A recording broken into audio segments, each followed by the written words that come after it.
Call of Duty Black Ops Cold War. Definitely a mixed bag among the Call of Duty community. Yeah, I'ma say it. Cold War's campaign is... Like I was trying to say, every single mission in Cold War is solid. There's not a single bad mission in the campaign. I'll name a few that I really like though. Desperate Measures is a mission where you go undercover in a Russian military base. And there are so many ways you can get this mission done. It is so cool. You could bribe the guard, you could poison someone.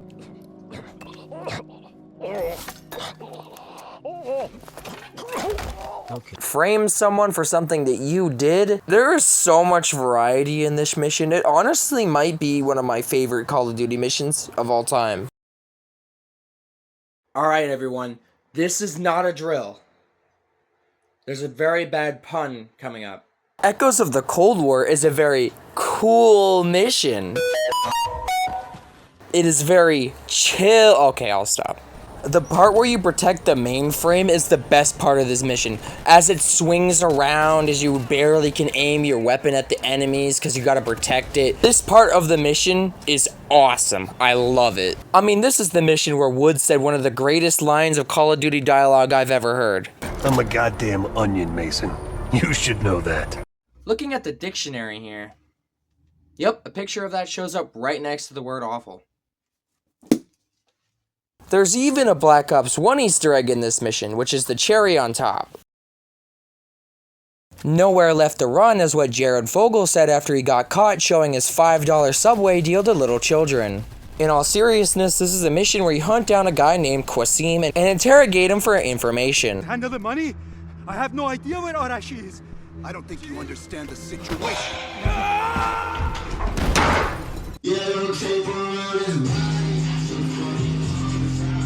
There's a dope-ass plane chase where you take it down with an RCXD, and then the following segment happens. And it is the most batshit crazy thing I've seen in a Call of Duty game.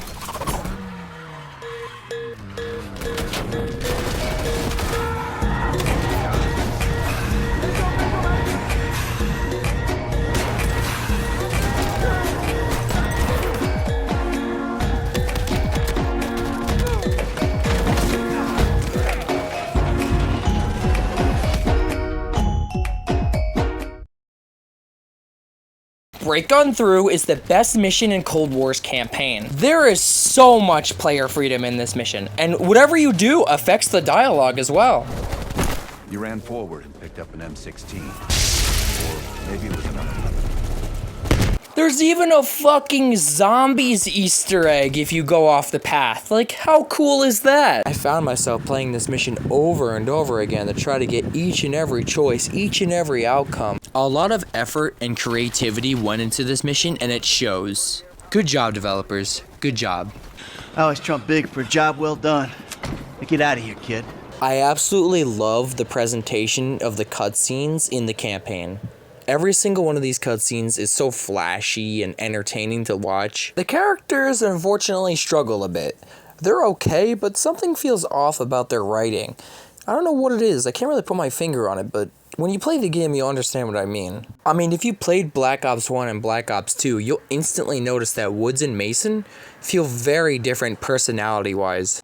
As you know, earlier in this video, I mentioned my favorite missions in this game. Now you're probably wondering, well, why the hell didn't you mention the other missions? I'm chess of the chess piece, and the reason Greenleaf didn't mention the other missions is because they're just generic and average at best. He took the words right out of my mouth. Every other mission in this game is just painfully average and your stereotypical run in and shoot everybody type mission. They aren't bad, but they don't stand out from the crowd. Now, the story of the campaign is pretty solid. It's not bad at all. It's entertaining from beginning to end, and that's all you need sometimes in a Call of Duty.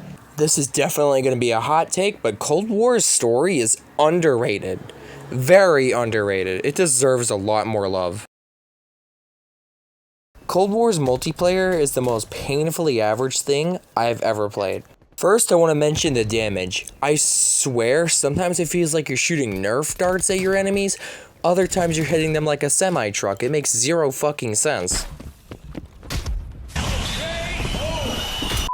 The map selection in Cold War's multiplayer is also just average. Like, these are some of the most average multiplayer maps I've ever played. One of the coolest maps in Cold War's multiplayer is the game show map. It literally has an Easter egg to Black Ops 1, and I love it. Welcome to What Do the Numbers Mean? Today we're gonna find out what the numbers mean. First question, why was 6 afraid of 7? Contestant? Yo, I think it's because 7, 8, 9, you know what I'm saying? No, that is not correct. The reason 6 was afraid of 7 is because 6 found out that 7 had a gun, and then 6 was shot 3 times and was taken to 4 different hospitals. Thank you for playing. What do the numbers mean? Am I tripping? Why do these characters on my TV look exactly like me? It's fucking weird. The Gunsmith makes a return from Modern Warfare 2019, and it is pretty good.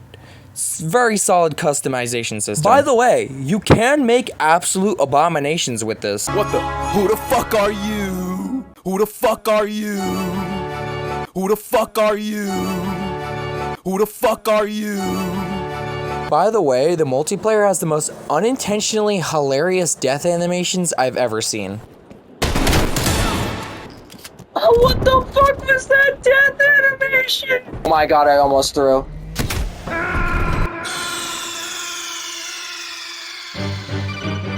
are you okay? Throwing frag. I threw a grenade at myself! Got it after I died!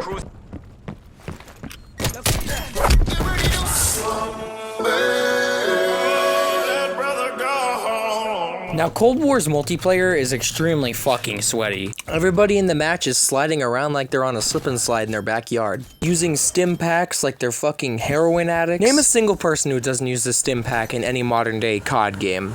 I'll wait. This is very random, but when you hold out a Semitex while you have the SP12 equipped, it reminds me of Gmod Prop Hunt. I have no idea why it reminds me of Gmod Prop Hunt.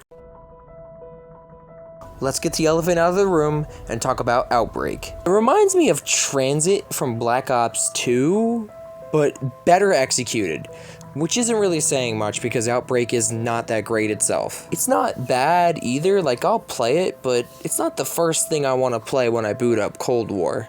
There's these stupid ass escort missions that are kind of boring, and also the map is way too fucking big. At least I'm not getting burned alive by the fucking ground or having to worry about missing the bus to get to a new location, so that's nice. Outbreak has great ideas, just like Transit, but it ends up being mediocre at the end of the day.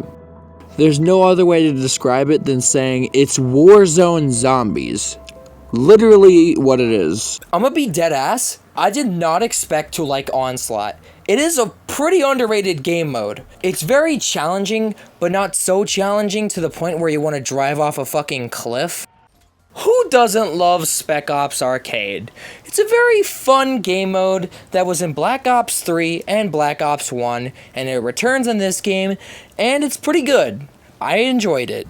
Now the standard zombies mode is very, very fun. The fact that you can upgrade your perks and everything else is awesome. The perk system is really good in this game. It's definitely better than whatever the hell Black Ops 4 was trying to do. Now the story of the campaign is...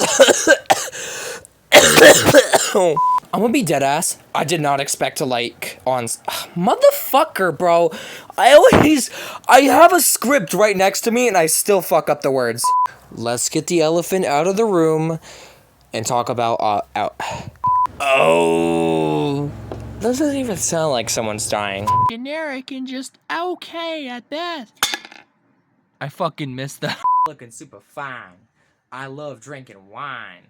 I love to go outside and dine. You know what? Very solid, can't complain, can't complain.